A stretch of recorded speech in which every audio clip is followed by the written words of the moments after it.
Boa tarde a todas, boa tarde a todos, boa tarde a todos. Estamos de volta na nossa jornada psicanalítica. Hoje, o segundo encontro, né, o segundo dia. E hoje, o nosso segundo encontro, a nossa segunda mesa. Nós tivemos a primeira mesa pela manhã. E agora, nessa mesa que tem o tema Patriarcado e Cultura, uma relação simbiótica, onde nós estamos trazendo a psicanalista Cristiane do Nascimento e o psicanalista Anderson Schimmer, que vão estar debatendo, né, esse tema. Mas antes de estar apresentando, né, a Cristiane, que vai estar abrindo a palestra, eu vou abrir essa mesa com um poema do livro, né, recentemente lançado por mim, A Gaveta dos Poemas Esquecidos. É um livro que tem como premissa, um livro que surge na pandemia, tendo como premissa a poesia enquanto resistência, né, como forma de resistência, e que traz aí uma coletânea de 18 autores com poemas os mais diversos.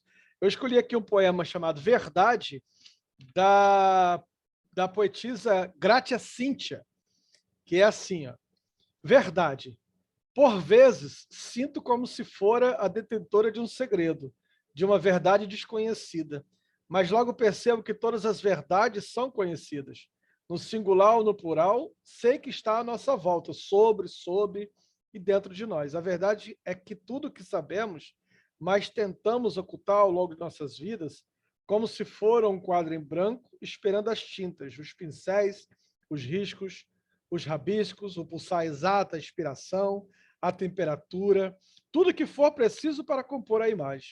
O cenário inteiro, único, singular e mágico em que cada um de nós existe plenamente, sem medo, sem pressa, ser quem se é por um momento apenas, e então depois morrer. Acho que é um poema que tem tudo a ver com a gente, né? Porque fala exatamente dessa questão do desejo, né? De ser quem é sem pressa, para cumprir, então, aquilo que Freud fala que é o destino da vida, o destino trágico da vida, como vai dizer o Nietzsche, né? Que é morrer. Nessa abertura dessa nossa mesa, eu quero apresentar para vocês uma queridíssima amiga, né? É dessas pessoas que a gente conhece por um segundo e parece que já conheceu a vida toda, que é a Cristiane do Nascimento Peixoto.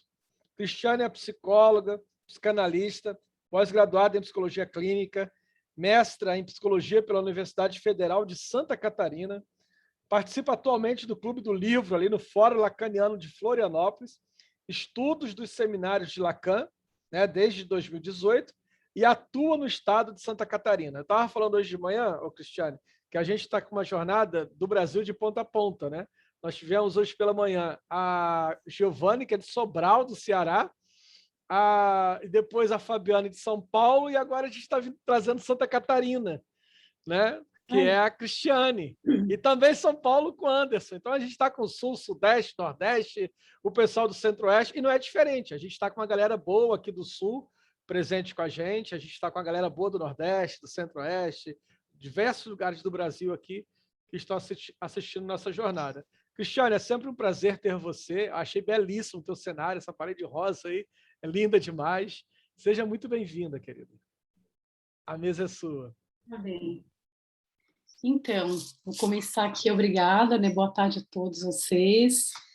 Obrigada pelo convite. Já é sempre muito agradável estar em companhia de vocês, na conversa contigo. Sempre muito divertido, né? E interessante a discussão, né? Sobretudo nesse momento aí que nosso país passa por tantos dramas, né, assim, que a gente está atravessando. Então, o título que tu tinha colocado, que era, né, uma ideia de pensar, né, assim, a cultura do patriarcado e a mulher na literatura, eu fiquei pensando, assim, o que escolher, né, para escrever, e fui construindo o texto, pensando também aqui numa conversa, né, não já no texto escrito, que daí não fiquei tão presa a citações e tal, vai ser, né, uma conversa aí com vocês. Então, pensando assim, eu trouxe um conceito do patriarcado da Rodinesco, que atua como poderes, né, desiguais e relações hierarquizadas entre o pai e outros membros da família, né? Pressupõe a dominação masculina e a subordinação da mulher. O patriarcado vem sendo desconstruído, questionado, sobretudo no que diz respeito à autoridade paterna, às liberdades de cada gênero, às formas de assujeitamento e de violência sexual e simbólica, né, contra as mulheres, as normas da sexualidade e as concepções das subjetivações feminina e masculina. Então eu pensei assim, né, como é que eu articulei o texto em uma conversa, né, eu estudo bastante aqui no Clube do Leitor, né, o Lacan. Então acho que ele apresenta uma discussão assim sobre o pai, né, e então ele nos faz uma pergunta que trouxe assim para a gente pensar, né, aqui nessa construção, que é assim, o que é afinal, né, mas afinal, o que que é o pai, né, o que de fato é o pai, né, assim, porque a gente tem essa visão, né, no patriarcado de um pai, né, desse pai né, superior, soberano, dominante, né? Então assim, como Freud vai, né, trazer o mito, né, o complexo de Édipo e a castração, né? O Lacan ele se debruça muito na construção da castração, de pensar assim o pai nessa lógica, né, que ele vai estruturar lá do significante e tal. Então, na formulação freudiana, a função paterna é fundamental para que ocorra a castração, condição necessária para adquirirmos uma identificação sexual. Freud constrói o complexo de Édipo, traz o drama, né, de piano, e Lacan vai se dedicar a essa construção do complexo de castração numa estrutura lógica. O Lacan ele comenta assim que é muito comum a gente pensar assim até na vertente clínica, né, é, assim o pai, né, o pai assim, esse pai, o que que o pai estava fazendo, né, assim o pai real, né, a questão da ausência, da presença do pai, do caráter, se o pai é bom, se o pai é mau, né, assim e até vimos aparecer, isso é o Lacan, né, a expressão carência paterna. Então ele vai fazer toda uma construção, né, no que seria de fato essa ideia, né, dessa carência paterna, o que equivaleu a procurar né, um assunto nada insignificante, saber o que se pode dizer a esse respeito. E se foi algo capaz, né, de sustentar, já é uma outra questão. Então essa carência paterna, quer chamamos dessa maneira ou não, é um assunto da ordem, né, de uma evolução da análise, que vai se tornando cada vez mais ambientalista, como também se costuma dizer. Então, o Lacan faz uma brincadeira, né, no texto, dizendo assim, ó, nem todos os analistas incorrem nessa mania, graças a Deus, né, porque a ideia de uma análise que está em nome, né, lá em nome do pai, ele está sempre construindo o que é esse pai de fato, né, quem é o pai. Então, não devemos nos ater a nenhuma espécie de efeito particular. Dito isso, ao procurarmos a carência paterna, pelo que nos interessamos, no que concerne o pai? As perguntas acumulam-se no registro biográfico. O pai estava ou não estava presente? Será que o pai estava viajando? Se ausentou? Né? Ele voltava com frequência? E também, será que um Édipo pode se constituir normalmente quando não existe o pai? Trata-se de perguntas que são muito interessantes em si. É por essa maneira que se introduziram os primeiros paradoxos, os que levaram à formulação das perguntas que vieram depois. Percebeu-se, então, que um Édipo podia constituir-se bem, mesmo quando o pai não estava presente. Né, o pai no sentido do pai real, qual é a função paterna, né, que o Lacan traz a função, levando a uma lógica matemática de conjunto e tal, que ele já apresenta lá no final do seminário 3. Então, a função paterna, né, quando a mãe vai ao trabalho, ela pode aparecer ali o pai para a criança, esse ponto de limite, essa separação, né? Então, o pai intervém em diversos planos. Antes de mais nada, interdita a mãe. Esse é o fundamento, o princípio do complexo de Édipo, e é aí que o pai se liga à lei primordial da proibição, do incesto. É o pai, recordamos-nos, que foi encarregado de representar essa proibição. A castração é um ato simbólico, cujo alguém real, né, o pai e a mãe, vão ofertar à criança. Então, eu trouxe uma fala que eu lembrei assim quando escrevi o texto de um paciente que é pai, né, pai assim de primeira viagem, e entra uma borboleta dentro de casa, assim, e bate no vidro e morre, né? Então o menino diz para o pai assim: pai, leva a borboleta para a rua para voltar a voar, né? Assim. E daí o pai se pergunta assim: será que ele não, né, ele não viu ainda, ele não entendeu que tem um fim, né? Será que esse menino ainda não sabe que as coisas acabam? E ele está justamente, o pai da criança, num sofrimento, né, assim, de tentar fazer essa separação, que estava muito difícil para ele, da mãe, né, com a criança, assim. Então, ele viu ali, né, que o filho, né, o pai está batalhando para mostrar ao menino que ele não pode ficar com a mãe, quer dormir com a mãe, quer estar com a mãe, todo tempo com a mãe. Então, ele percebeu que o menino vai ter um longo caminho a percorrer. E nisso ele vai lembrando, né, também da transformação dele, desse filho, para a construção de um pai. Então, por outro lado, o que o pai proíbe, né?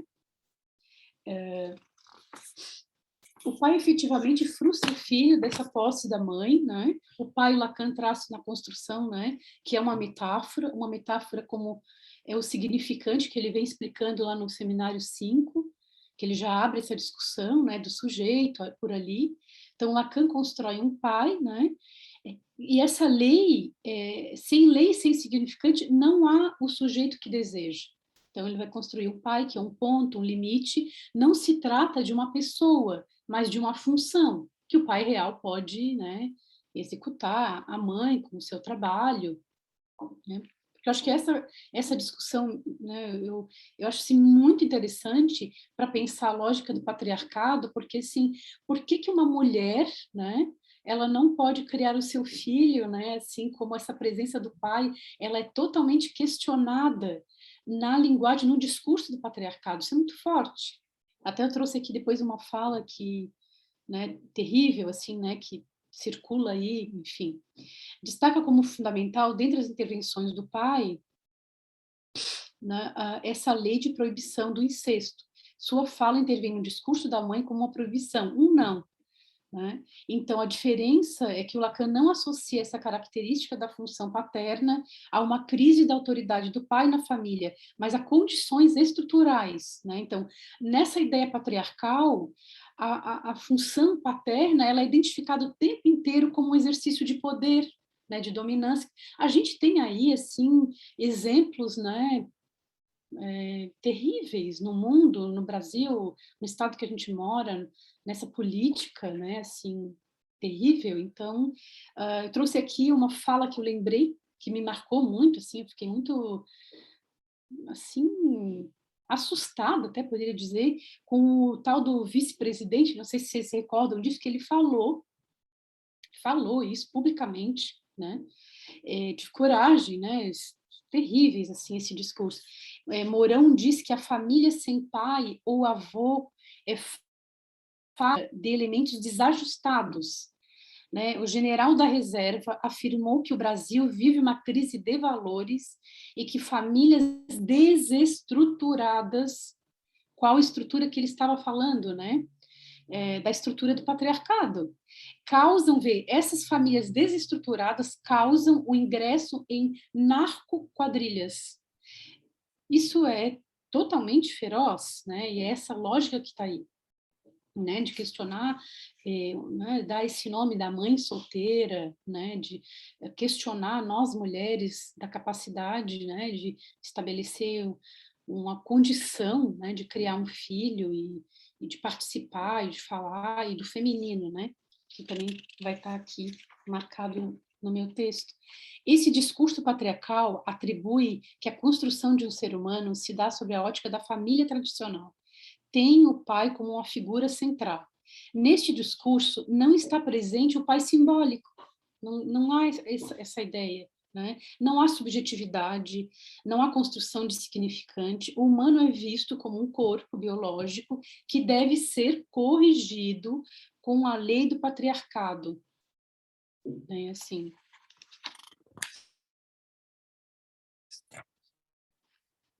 Então, pensando em toda essa crítica, né, que a psicanálise sustenta e a literatura, né, vão ter grandes contribuições, assim, Então, a arte e a literatura, elas encontram-se no cerne da construção psicanalítica. Desde as primeiras formulações do Freud, né, não teria psicanálise sem, né, assim, a tragédia grega, né, sem pensar no mito, né? Então, ele vai ancorar a psicanálise aí, né? Numa conferência que o Freud ele fala assim: se desejarem saber mais sobre o feminino, perguntem aos poetas. Isso é muito bonito, assim, né? Ele é de um saber, né? Incrível. Eu acho isso fantástico. Então, a análise, eu penso assim, é uma construção que, né, como analista durante esse tempo, escutando pacientes, eu penso assim que é como se cada sessão fosse uma espécie de texto, né? Texto próprio, um texto que o analisando cria, né, numa perspectiva a partir do sujeito do inconsciente, que pode simbolizar, né, a linguagem da sua escrita, né, a escrita da vida. Ele vem contar como que ele elaborou a vida, como é que ele está organizando isso, né? Então, interessante que o texto ficou mais interessante até descrever quando eu fiquei pensando nisso, assim, né? Como que a escrita se dá, né? A literatura, o que ela contribui, as mulheres, né? Que li. Então, eu pensei em trazer um conto. Eu não sei como é que é o tempo aqui, se eu tenho para ler ainda um conto, um pedaço de um conto, se dá para ler, Jairo, aí? Sim, Cristiane, dá Tá. sim, Eu dá vou seguir sim. aqui mais um Pode seguir à pouquinho. vontade. Tá. Então, a literatura deve muito às escritas das mulheres que quebraram barreiras e discutiram em seus trabalhos desde temas cotidianos até as desigualdades, né, sociais do país. Então, pensando na mulher na literatura, eu lembrei de várias coisas, assim, lembrei de uma peça que eu fui aqui há um tempo atrás, bem perto de casa, assim, um lugar pequeno que eu não sabia quem que era que ia estar fazendo a peça, vi falar, há uns anos atrás, eu tinha visto falar de uma, que seria uma peça de literatura, e eram dois atores falando sobre a Hilda Hilst, e foi muito impactante para mim, assim, eu saí de lá assim totalmente mexida com a palavra, com a cena assim, né, que ela trouxe da peça que era Obscenas, o nome da peça, né? E eu resolvi trazer aqui um conto da Clarice, né, que chama do livro, né, Felicidade, esse livro aqui, Felicidade Clandestina, né? E tem um conto que quando eu li, né, a primeira vez, assim, me identifiquei muito com o conto, assim, que é uma história de tanto amor. Né? Eu vou ler um pedacinho do conto, depois eu vou, né, fechando um pouco, assim, a minha fala, para depois a gente conversar, se for possível, que é assim, era uma vez, e também interessante que ela começa com isso, como se fosse um conto de fada, né? Era uma vez uma menina que observava tanto as galinhas que lhe conhecia a alma e os seios íntimos. A galinha é ansiosa, enquanto o galo tem angústia, quase humana. Falta-lhe um amor verdadeiro naquele seu harém, e ainda tem que vigiar a noite toda para não perder a primeira das mais longínquas claridades e cantar o mais sonoro possível. É o seu dever e sua arte. Voltando às galinhas, a menina possuía duas só dela. Uma chamava Pedrina e uma chamava Petronilha.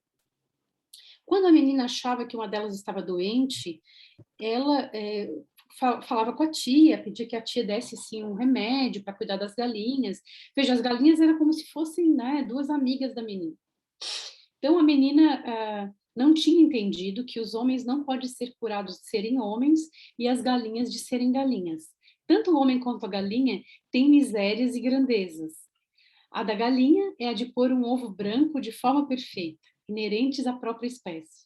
A menina morava no campo e não havia farmácia perto para ela consultar. Outro inferno de dificuldade era quando a menina achava Pedrina e Petronilha magras demais. A menina não entendia que engordá-las seria apressar-lhes um destino na mesa. Um dia a família resolveu levar a menina para passear e quando voltou já não existia aquela em que fora Petronila. Sua tia informou: nós comemos A Petronilha. A menina era criatura de grande capacidade de amar. Uma galinha não corresponde ao amor que lhe se dá. No entanto, a menina continuava a amá-la sem esperar reciprocidade.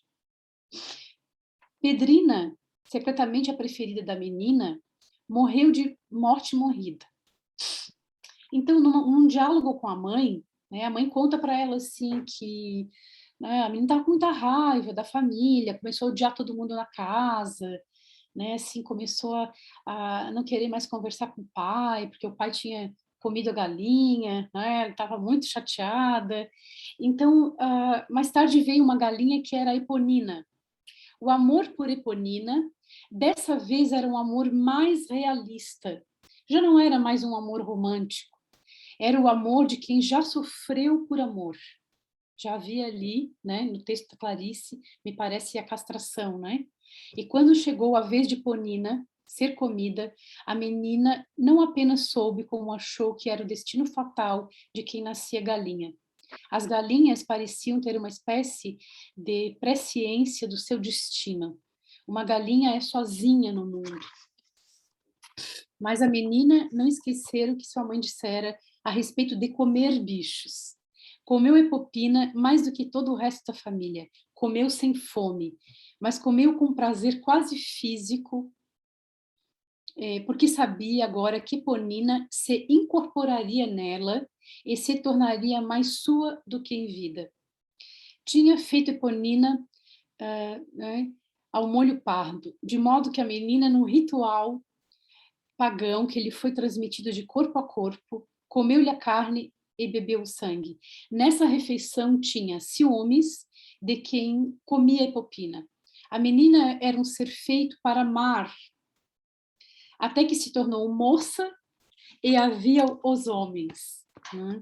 Então, a menina, né, que já castrada, assustada, né, com a perda, né, desse ser que ela amava, já tem agora um novo jeito de olhar para o amor, né? Se tornava então uma mulher. Parece que é disso que a Clarice está falando. Né? Então é muito interessante, né, a literatura. E fiquei pensando assim, qual é cadê a tesoura? Eu procurei ali aquela que estava ali na cozinha. Na gaveta.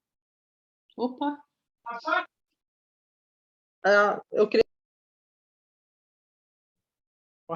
Pode continuar, Cris.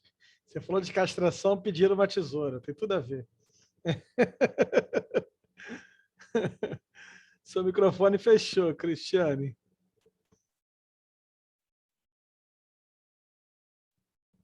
Cristiane, seu microfone está fechado. Fechei aqui quando sem Pronto. querer. A Clarice traz um conto de fadas no início, né? Que é a menina. Então, a gente pode interpretar o texto de várias formas, mas o mais interessante, me parece assim, pensando como analista, é a contribuição que a literatura pode ter para cada sujeito, né? Porque não cabe a gente tentar interpretar, porque muitas pessoas falam assim, eu não entendo nada do que essa Clarice falou, essa poesia, que coisa mais estranha, porque a gente sempre busca uma significação, né? Uma interpretação, assim, como se aquela interpretação que é verdadeira, e aqui ela me traz, né? Me parece, sim, toda uma construção do simbólico, né, do que significa isso que era essa galinha que ela tentou, né, assim, comer, né, traz, assim, a gente pode pensar, né, assim, a ideia de que não há uma significação, mas que o significante está por ali para cada um de nós, né? E a menina sabe que o outro, a galinha no caso, é um indivíduo que nunca estaria totalmente conectado a ela. Quando ela a devora, mesmo sem fome, com um prazer selvagem, buscando, né, aquela espécie de ilusão da paixão, né, da ideia de fusão, essa ligação íntima que é impossível entre dois seres. Né? Então, se a menina é um ser feito para amar, essas experiências simbólicas com as galinhas tornam-se circuitos que ela precisa percorrer para poder enfrentar outros relacionamentos muito mais complexos. Quando a menina cresce e ela se torna, né, uma mulher. Né? Então, pensei assim que essa construção do feminino, isso que o Freud fala, de que se a gente quer saber, pergunte a um poeta, me parece que está muito, muito aí, né? Nesse ponto em que é uma saída desse discurso tão feroz, né? Que é o discurso do patriarcado. Pensei assim que a construção do feminino, ela está aí, né? Até assim, como que eu vou a um texto, como que eu vou ler a psicanálise, como que eu vou, né, uma poesia, como que eu vou a escrita de um texto, né? Então, nessa escrita aparece, né, da Clarice, ela está falando todo o tempo da feminilidade, né? Que é isso, que essa conversa, pensei assim do Freud, né, perguntando se a gente não entende da feminilidade, vá construir isso com o poeta, né? Porque isso vai dar essa noção dessa riqueza, como que, né, se pode pensar a feminilidade, né? Foi como eu consegui escrever, né? Então acho que assim que um ponto muito importante na escrita de um texto, numa fala, é a travessia, né? A gente está sempre lá na frente nessa ideia do capital, de possuir conhecimento, títulos, acumular, né? Acumular dinheiro, fortuna, num país que é um dos países mais desiguais do mundo, né? A gente critica, porque lá no continente, na Índia, não sei aonde, tal, mas aqui é um dos países mais desiguais. A gente está vendo essa política aí do ódio, né? Tentar crescer, né? Com grandes ameaças, quer dizer, esse discurso aí, né, feroz. Então, penso que os poetas, né, a literatura, os psicanalistas, esses eventos que tu constrói aí com o pessoal, Jairo, né, é uma forma mesmo de, né, um limite a tudo isso que a gente está tentando viver e não se deixar, né, afetar de um modo que, né, nos sentimos assim tomados por isso. Então, né, minha fala, né, me fez pensar muito na travessia. Eu acho que é isso que a literatura nos faz pensar, né, na travessia da vida, na construção, né? Essa travessia talvez seja o mais importante do viver, né? Assim, e a feminilidade me parece que está muito estruturada aí, né? Nessa construção que a palavra traz, né? Então, enquanto analista, é muito importante essa discussão que tento trazer aqui para vocês, de pensar, né? Que cada palavra que né, um sujeito vem nos contar, ela tem ali, né, o significado para aquela pessoa. Às vezes a gente se antecipa e quer interpretar, eu já sei o que tu está dizendo, né? Nas nossas relações, é comum a gente falar isso, já sei, isso aí não é assim, ou o que é verdade, né? Essa discussão do que é a verdade. Então, me parece que a feminilidade está aí nessa possibilidade de escrever e de ouvir palavra a palavra, né? Assim, e nessa construção, né, bela da literatura, da mulher, né, que é uma construção. Eu coloquei aqui o quadrinho da Frida, né, para estar simbolizando aí essa mulher, né, que traz tantos saberes na sua arte. E agradeço ao convite, não sei se depois a gente pode conversar um pouquinho, vai ter, Pode, né, uma a gente pode discussão, conversar pergunta. agora, Cristiane. Tá aberta aí para o pessoal aí falar. Enquanto você falava, eu me lembrava do poema Sujo, do Ferreira Goulart, né? Quanto é significativo aquele poema né, desse poeta que escreve enquanto exilado, né? E aí encontra na poesia esse lugar de fala, né? E a própria Clarice, né? A Clarice que tem uma ligação muito forte com a psicanálise. E é interessante ver também os psicanalistas se voltando para a leitura de Clarice Lispector cada vez mais, né? Nos círculos de literatura, cada vez Sim, mais os poetas se voltando para essa mulher singular. Você traz duas mulheres, né? Frida Kahlo e Clarice Lispector, que é de um enigma, né? São duas sim, mulheres assim extremamente enigmáticas, duas mulheres assim que têm uma correlação muito forte com a psicanálise, que também traz uma crítica muito intensa, né? A Frida Kahlo diz que onde ela não fala, ela se retira. Onde eu me calo, eu saio. Né? Eu gosto sim, dessa coisa da Frida Kahlo. Se eu não posso falar, o que eu vou fazer aqui? Eu saio, me retiro. Eu acho isso sim. fantástico. Então, assim, parabéns, né, pela sua fala. Acho que você atingiu mesmo, né? Enquanto você falava, eu me lembrava do Lacan dizendo que o inconsciente se escreve enquanto poesia, né? E é isso. Curado pela linguagem. Exatamente, de um significante, outros. Né? Cada um na sua compreensão, na sua própria subjetividade. Daí que a gente nunca sabe o que o outro está dizendo, o que o outro vai dizer, o que o outro está falando. Né? Eu só posso me responsabilizar pelo que eu falo, não pelo que você compreende. Então, Lacan diz isso o tempo todo. Né? Eu acho isso fantástico. Suia, você ficou caladinha esses tempos todos, você está muito ativa, participando. Você não quer participar, falar alguma coisa? Eu vi que você teve aí, a Frida Kahlo, ela regalou os olhos. Quando você falou Frida Kahlo, uau!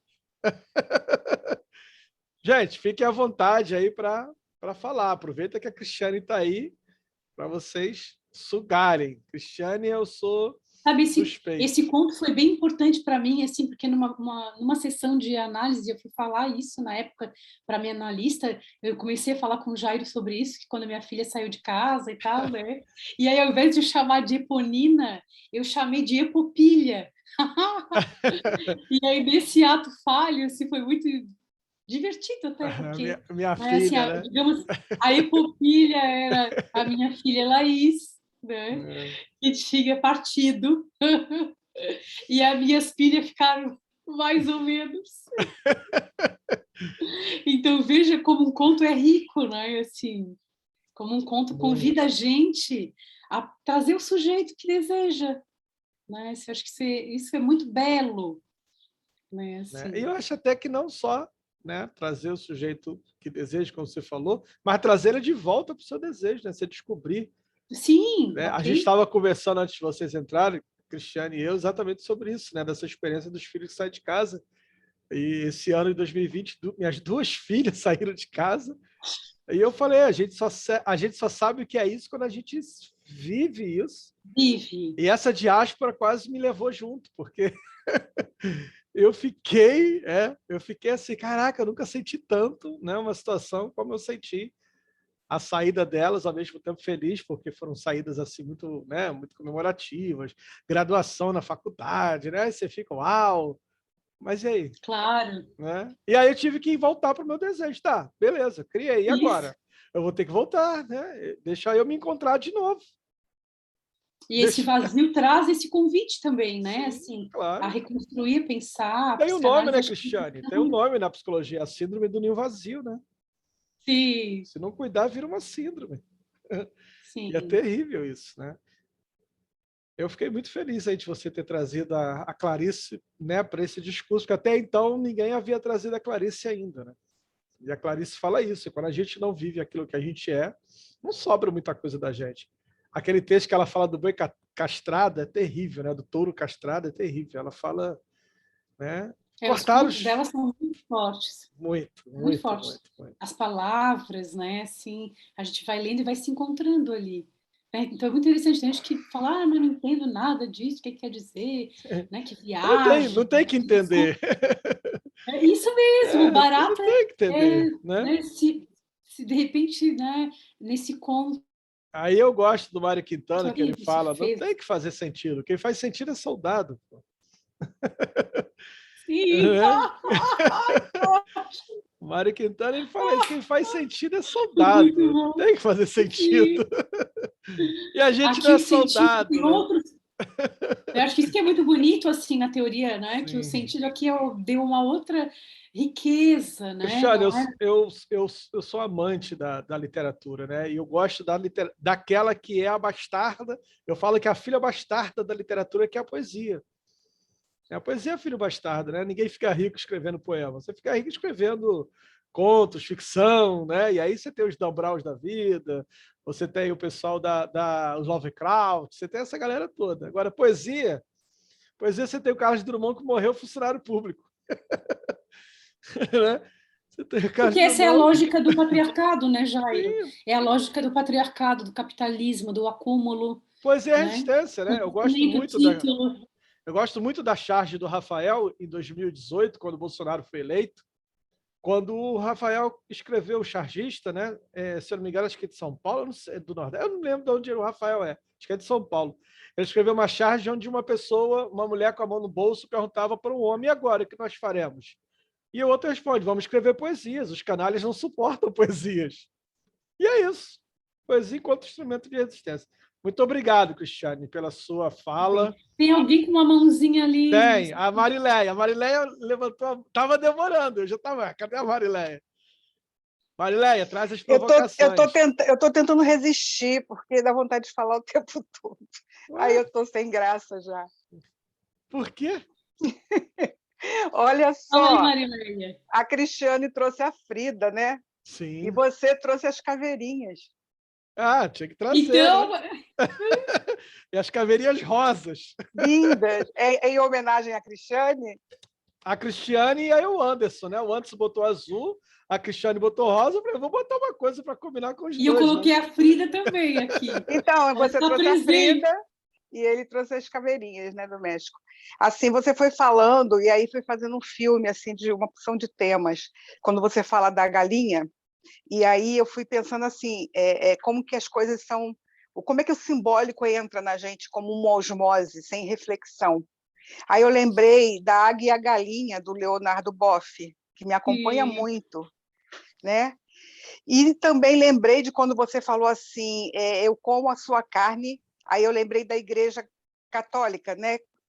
Da hóstia com vinho, aqui está a sua carne e meu sangue. E as pessoas repetem isso num mantra, sem reflexão, mas, ao mesmo tempo, a Igreja Católica dizimou os índios pela mesma situação de antropofagismo, né?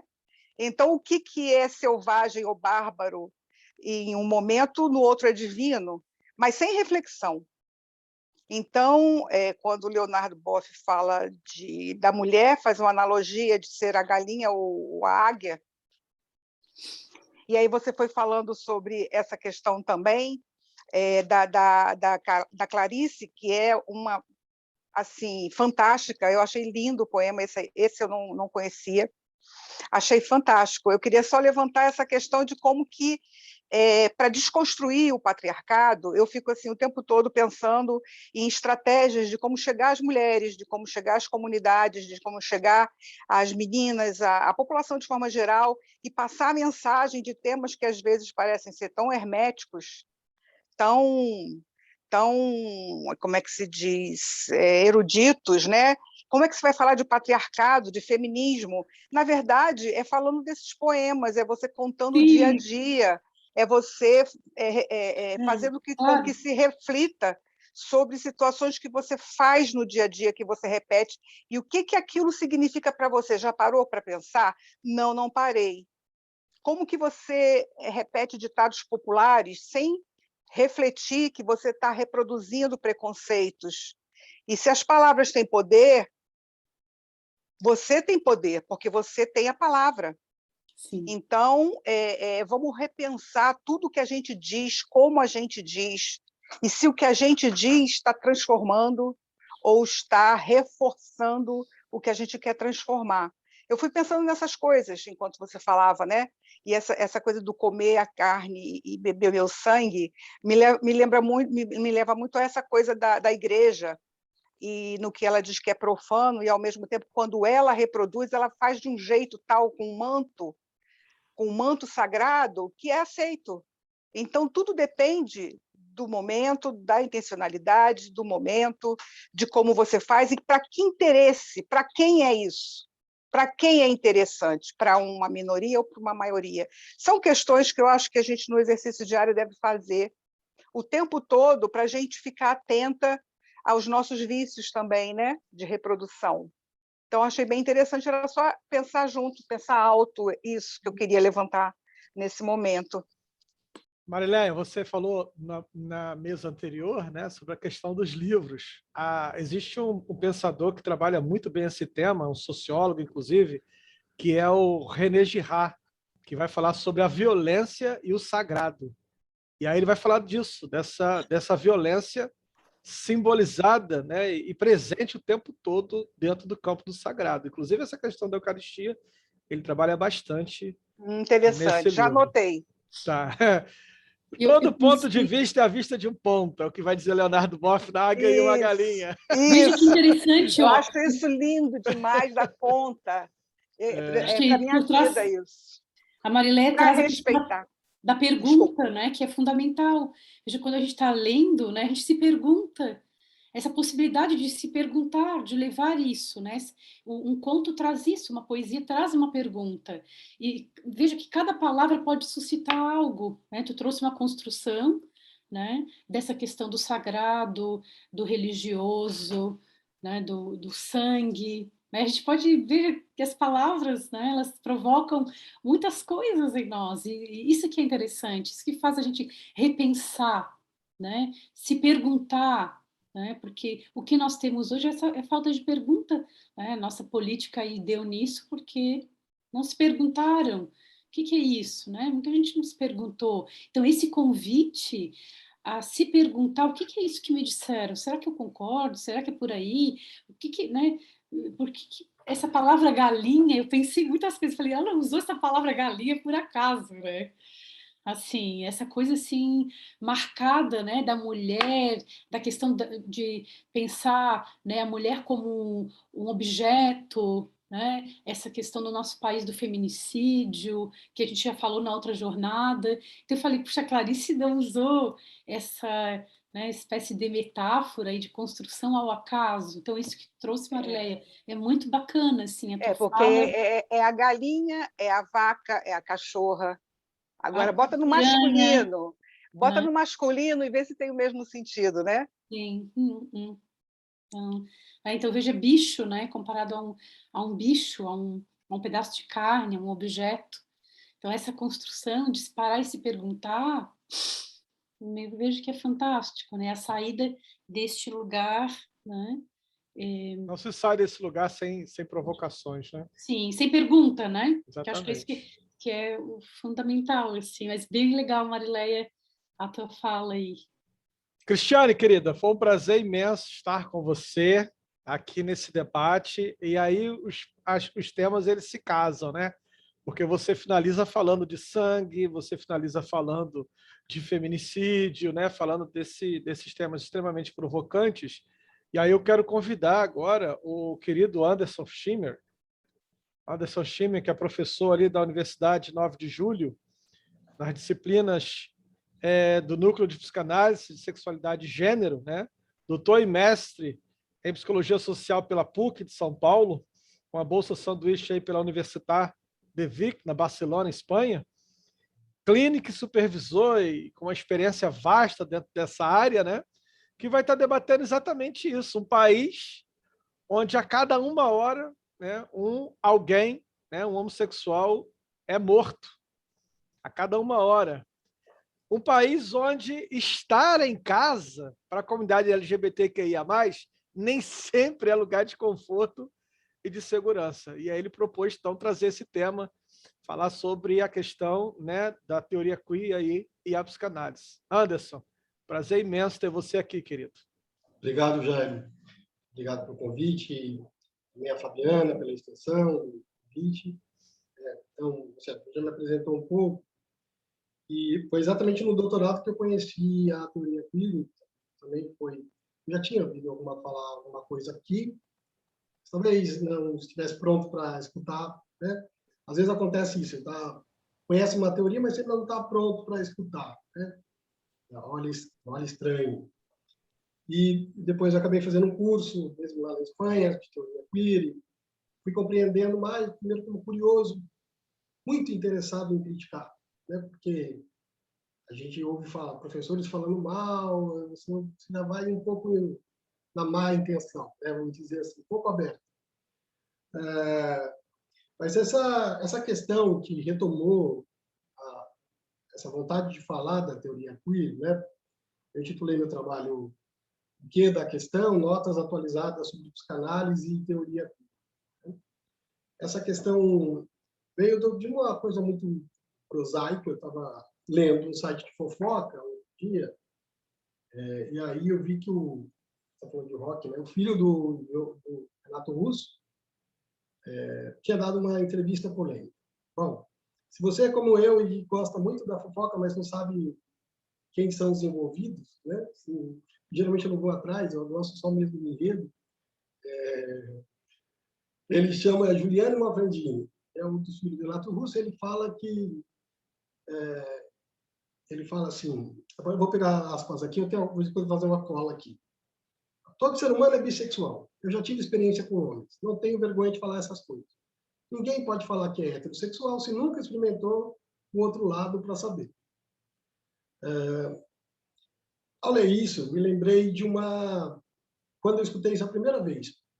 Quando eu escutei isso pela primeira vez, eu era adolescente ainda, 13 anos, 14, e escutei do pai dele. Curioso, né? Porque eu escutei do Renato Russo, tive contato com uma fala do Renato Russo, em que ele falava que no futuro todos seríamos bissexuais. Fiquei bastante perturbado na época com essa questão, porque eu tinha estava acabando, assim, de ter alguma certeza sobre o meu desejo, ou menos culpa sobre o meu desejo. Eu, recentemente, acabava de ganhar de uma rasa noção, assim, né, do que estava acontecendo. Finalmente, já me sentia um pouco menos culpado, e, para mim, a homossexualidade era um fenômeno natural. Né? Então, quando ele fala assim, será que no futuro todos serão bissexuais? Bom, pode estar, orientação sexual ligada a um período histórico, dentro do período histórico você pode estar vivendo de outra forma, parecia muito maluco, sem consistência. Para mim era mesmo que dizer que a cor dos meus olhos poderiam mudar se eu estivesse vivendo, sei lá, uma sociedade radicalmente progressista ou anárquica, né, sexualmente. E também via um certo risco, porque se você afirma que determinada contingência histórica pode influenciar na orientação sexual da orientação da sexualidade de alguém, você também dá munição, né, para a turma do mal, assim, para a turma reacionária falar, então é possível controlar isso, né? É possível dar, já que é plástico, a gente pode tentar moldar aí, mas isso somente em uma sociedade teocrática, claro, né, reacionária, longe daqui, não é isso? Então, e eu já sabia também, né, vindo da igreja e tal, já sabia que esse tratamento por versículo aí, por castração, por culpa, eu já tinha tentado, não funcionava. Esse eu já sabia que não funcionava. Eu vinha de episódios de brigas com Deus, muitas brigas com Deus, pedindo para tirar aquilo de mim, para resolver isso. Então, esse tratamento pela Bíblia eu já conhecia, né? Então, eu tinha acabado de fazer essa amarração neurótica que deu conta de alguma coisa de maior segurança e esqueci essa questão. Esqueci a questão dos bissexuais aí, porque parecia perturbador demais. Mas eu entro no percurso, e eu acho que eu estou ligando isso à primeira rejeição à teoria queer. Antes da teoria queer, vamos pensar, salta aí uns 20 anos, desses 15, sei lá, eu já estava no mestrado, como mestrando, engajado, já tinha passado pela militância, já estava com ressaca da militância, porque primeiro você ama, depois você briga, é isso? Então, tem essas coisas que acontecem. E estava preocupado naquele momento com as políticas de identidade, com as políticas, essas políticas que começaram a surgir nos anos 90, de apoio pela lógica da diversidade, né? Que a gente já pode pensar que ela já faz uma primeira ruptura com a lógica do né? Com a lógica do pai. Ela faz uma primeira ruptura. Ela já propõe outra coisa, mais diversa, né? Mas eu não via muito assim, não. Para mim, ela, ao mesmo tempo que fazia isso, ela era cooptada por uma noção que se preferia, de estilo de vida, né? De uma vivência gay ligadas ao consumo de produtos e marcas representativas, né? Assim, que a gente sabe que o mercado sempre tenta cooptar qualquer projeto, né? Tenta tornar isso produto, como sempre isso acontece. Então, para mim, essa história do selo gay-friendly era, na verdade, uma etiqueta de loja, né? Assim, é uma coisa que estereotipava, que subjugava. Do ponto de vista da psicanálise, a gente podia pensar até que ponto isso não sufocava o sujeito numa nova caixa, uma nova armadilha. Bom, se não era essa tag do capital, né, apagando o sujeito, eu achava que ela não tinha muito futuro. Assim, bom, a direita, pensando assim, a direita aqui ela gostava da lógica do direito do consumidor. Então, o gay tem direito que ele gasta, né? Mais ou menos isso. A esquerda não via com tão bons olhos, né? Apesar de foi ela que começou a fomentar, mas tinha ainda, aí, teoricamente também falando, na época, uma triste constatação de alguns teóricos de esquerda de que o Thail Wigginton, por exemplo, no livro chamado A Defesa da História, ele faz uma coletânea desses pensadores de esquerda, lamentando assim que, para eles, essa história de luta pelo direito da mulher, da população LGBT, na época GLS, na época GLBT, tinha passado o GLS, estávamos no GLBT.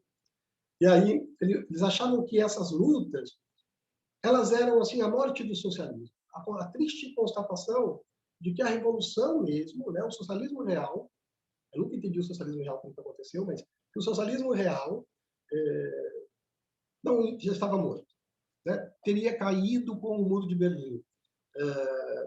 Lembra de uma frase de um sociólogo chamado Fukuyama, que falava que ali era o fim da história, né?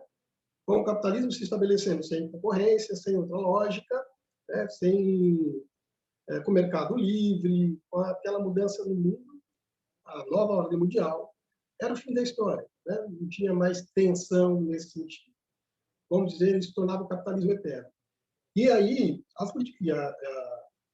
qual era a lógica desses teóricos? Eles falavam assim, bom, a esquerda, como agora desistiu mesmo de provocar o sistema, de fazer a revolução, como eles desistiram de tudo, eles enveredaram pela essa defesa identitárias, né, de mulheres, de negros, como que para ter função, né? Então, saíram da sua principal função, o Termito tem essa frase, a esquerda sai da sua própria função, da sua principal função para ter função, né? Você não vai acontecer a revolução mais. Para que serve a esquerda? Para fazer luta identitária. Era um pouco essa rejeição. Então, eu estou falando de, talvez, para quem é mais jovem, isso não faz qualquer sentido, né? Porque estou falando de tempos antes de ter um pessoal assim, para iluminar a ligação entre diversidade e esquerda, né? Fazendo um percurso mesmo dessa luta. Eu achava que isso não ia muito longe. E eu não podia estar mais enganado impossível, né? Porque, por um lado, vamos dizer, numa perspectiva histórica, aquilo que eu disse sobre o mercado capital, basta ver as propagandas de banco como estão agora, né? A lógica de toda publicidade é uma só, diversidade. É ruim, menos do que eu imaginei. Parece que funciona muito bem, né? Que garante uma entrada no debate social, no diálogo, né? Bom, vou seguir um pouco a história, lembrando a primeira conferência LGBT em Brasília, já com o presidente Lula, ou seja, as políticas de identidade progrediram, né? Hoje basta você olhar hoje como está essa disposição, né? Bom, é nessa época também que você começa a escutar pela primeira vez sobre a teoria queer. Sabia que era essa teoria entrou assim, eu acho que pelos núcleos Foucaultianos das universidades de gênero, né? Porque muito pouco provável, parecia muito pouco provável também de ter qualquer ressonância. Primeiro porque a gente ainda estava numa lógica identitária sendo construída, né? Nos anos 90, começo dos anos 2000, você tinha as ONGs lutando ainda por um pouco de verba pública destinada à ação afirmativa. A ideia do pink money, que agora a gente fala muito, ainda não vingava. A comunidade LGBT ainda era muito recente, vamos dizer assim, né? Ainda estava ganhando consistência. Como que a gente ia pensar para além dela? Como a gente ia pensar alguma coisa pós-identitária? Então, por um lado, ela era fascinante, ela vem chegando pouco a pouco, essa, né, que chamam de diáspora queer, né? Mas parecia não encontrar um jeito de entrar na cultura do Brasil. Essa é a característica da diáspora, né? Ela tem uma origem, né, em algum lugar, mas ela vai sendo estrangeira, vai para o estrangeiro e ela vai adaptando à cultura local. Aqui parecia não encontrar muito, né? Eu achava fascinante a ideia de anarcopunks, gays e, sei lá, bichinhas orgulhosas por serem afeminadas, por exemplo.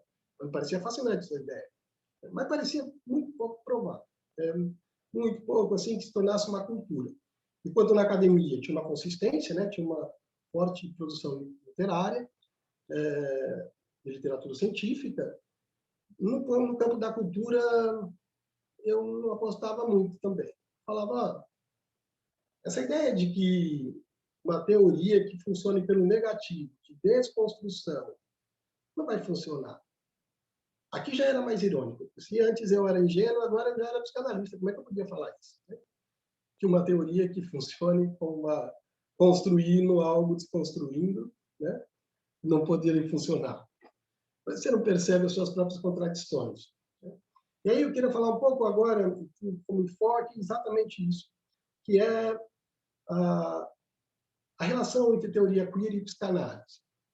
Assim, hoje, as publicações estavam tendo as novas compras lá da universidade, você vê muita coisa como ético gay, psicanálise de gênero, toda essa provocação que as teorias de gênero têm causado na psicanálise, né? Assim, enquanto ela, enfim, encontra problemas aí.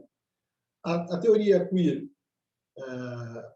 ela vem, então, a princípio, preocupada mais em denunciar a formação da LGBT, no que ela tinha de perfume disso, né? A formação LGBT ela teria normalizado os gays, ou normatizado melhor, né? Normatizado os gays dentro de uma lógica heteronormativa, né?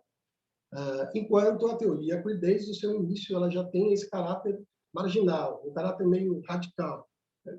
A própria palavra queer, para quem acho que você já deve ter ouvido falar, mas ela vem de estranho, de bizarro, né? de abjeto, uma tradução um pouco que vai por aí, e a rua, teria existido uma rua, que alguns falam que existiu de fato, outros dizem que foi retirada dos livros do Sherlock Holmes, né?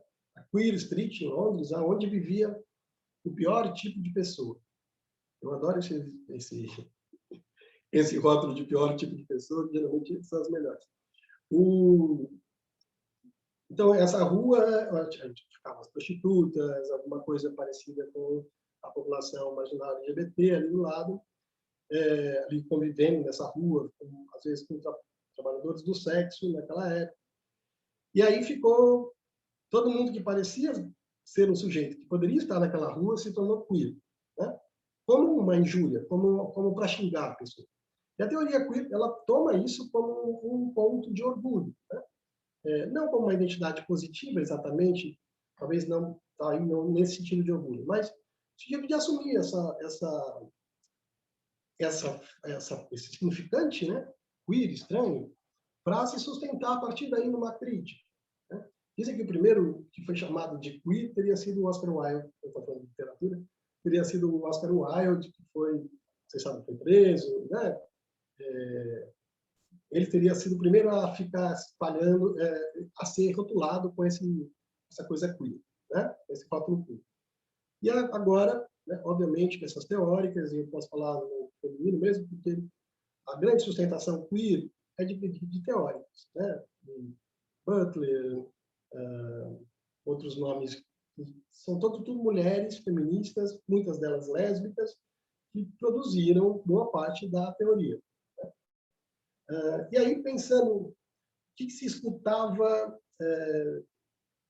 por parte da psicanálise, né? Havia, ou há, né, uma troca de farpas, vamos dizer assim. A psicanálise vai se mostrar tão simpática à teoria queer quanto a esquerda for acolhedora com as políticas identitárias, sabe? Assim, por um lado, tinha acusações da teoria ser as mais elegantes, eram coisas como uma salada epistemológica, né? Eles não sabem exatamente o que dá sustentação. Eles vão usando tudo que tem na corrente teórica que lhes é conveniente, né? Esquecendo os pressupostos epistemológicos, ontológicos. Então, essa era uma acusação elegante da teoria. ou ainda um estrangeirismo, longe da realidade do país. Claro que a teoria lacaniana foi escrita para o Brasil, né? Aí, as outras mais deselegantes era uma teoria degenerada, com uma ode à perversão, alguma coisa assim, né? Então, não era muito bom. Por outro lado, não é à toa. A teoria queer também acusava a psicanálise de ser heteronormativista, de ter uma coisa falocêntrica. Não sei se isso dá vigor. Tem ainda rola esse tipo de acusação? Então, as duas não se deram muito bem. Os psicanalistas têm um jeito muito bom quando eles querem ignorar alguma coisa. Eles não falam, né? É um desprezo assim. Eu não falo, né? Eu te consideraria para discutir, quem sabe, mas não vai ser o caso. Eu não gosto, então não vamos discutir. Então, você não via muito o trabalho exatamente de abrir o diálogo, né? Uma dificuldade do diálogo que agora a gente vê. Parece que agora começa a ser enfrentada. Lembrando do último Semana de Psicanálise lá na PUC São Paulo, né? E o movimento do Dunker, alguns psicanalistas contra, é ótimo, em discussão com Pedro, Ambla, com outros que vem aí uma via psicanálise, né? Essa relação com o gênero. Eu fico pensando, como pode ignorar gênero na psicanálise? Eu atendo ou supervisiono muitos casos em que o sintoma é machismo. O que a mulher sofre é um machismo. É isso que ela sofre. Dá para você escutar perfeitamente isso, né? Ela chega se sentindo fracassada de não conseguir dar conta de uma casa que ela nem é a dona de casa, vamos dizer assim. Ela trabalha como o cara trabalha também, né? E tem filhos que também são deles e também precisavam ser criados pelos dois. Mas ele não ajuda em casa, né? Assim, e ela sofre de machismo, e ela não sabe. Quer dizer, ela sabe, mas como é aqueles sintomas? Você sabe e não sabe, né? O sintoma sempre tem essa característica. Muito bem. Então, eu prefiro, né, ou a minha ideia é de aproximar do que distanciar. Talvez como aquele amigo que quer apresentar duas pessoas que acha foda, que acha que um tem tudo a ver com o outro, sabe? Eu comecei a ler as duas e a psicanálise já conhecia mais. Conheci e falei, pô, que legal, olha, seria legal se ela se encontrasse, né? Acho que tem tudo a ver com outros. Mas depois eu vi que quando você nunca dá certo essas coisas, quando você quer forçar, nunca dá, né? Então, acho que hoje eu já tenho muito claro que elas têm diferenças radicais, né? O gênero para Butler é uma desconstrução, o tempo todo é uma construção, desconstrução. Freud não ultrapassa a diferença sexual, ainda que você possa considerar que o Lacan fez algo muito diferente disso com as fórmulas, né? As fórmulas da sexuação. Tem uma coisa muito interessante, uma aproximação. A Butler fala que não leu Freud, mas ela não é referendada ao conceito de objeto, sujeito-objeto, ou de gênero inteligível. Algum sujeito que na sua presença tem uma provocação de gênero, um sujeito não binário, geralmente causando alguma reação muito violenta no outro, né, que reconhece algo muito estranho e muito íntimo também. Bom, se isso não me lembra o estranho do Freud, eu não sei o que lembraria, né? Também está muito perto. E esse potencial, assim, eu acho que a Butler tem algo genial, que ela tenta devolver para as crianças a sexualidade que roubaram, né? Ou que alugaram para fazer chacota política. A Butler defende voltar a falar de sexualidade para a criança do ponto mais direto possível, né? Mais radical possível. E a gente vê a reação que isso causa lá, tal qual, de repente, a de 1900. Né? Assim, a mesma coisa que lá em 1905 o Freud teve que apanhar por causa disso, parece que ela vai apanhar também, né? A teoria, ela tem um pouco ser filosófica, mas tem esse eixo de ser prática cultural, né? Não à toa, talvez não de produzir sujeitos queers, mas de reação é impressionante, né? Eu diria, fazendo trocadilho, ele é capaz de mobilizar uma frota de Alexandre, né? Porque esse foi um, por exemplo, que foi tentar bater na banda, bater mesmo, né? Pegar ela de porrada na porta Sai daí. do Sesc Pompeia. É isso. Então, ó, vou tentar aí parar de tentar chipar, mas essas aproximações, chipar a teoria queer com a psicanálise, né, vamos dizer assim, mas essas aproximações, elas têm um potencial muito forte quando o assunto é liberdade, né, quando o assunto é fazer menos um da lógica do patriarcado.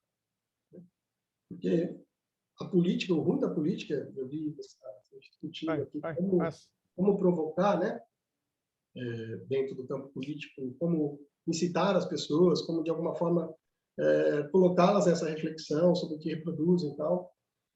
Nesse sentido, a teoria queer, ela é muito libertadora, porque ela está falando assim, quando você se fechar numa identidade, escape. E quando fechar na outra, escape. Né? O trabalho do analista não é outra coisa a não ser apontar o furo. Toda vez que alguém se acha fechado numa representação. É isso? Então, a lógica da identidade para a psicanálise nunca rolou, né? Porque para o Freud é impossível você ter identidade, vai ter aquele montão de identificações que nos representam, é isso? Mas nunca rolou. Bom, acho que era isso que eu queria trazer. Acho que tem um ponto ainda, talvez não tenha respondido o que da questão, para vocês entenderem como eu fui respondendo isso. Eu estou falando agora daquela questão que eu coloquei no começo, se no futuro todos seriam bissexuais. Hoje, e eu fiquei pensando que, mas calma aí, estou tentando me responder isso, mas já estava respondido. Muito tempo, eu já me deparei com a resposta há muito tempo. Me reparei com a resposta quando soube da pulsão, que a pulsão é bissexual. A própria Butler também reconhece isso no Freud. Foi o primeiro a tratar a sexualidade como algo não fechado num esquema único. Né?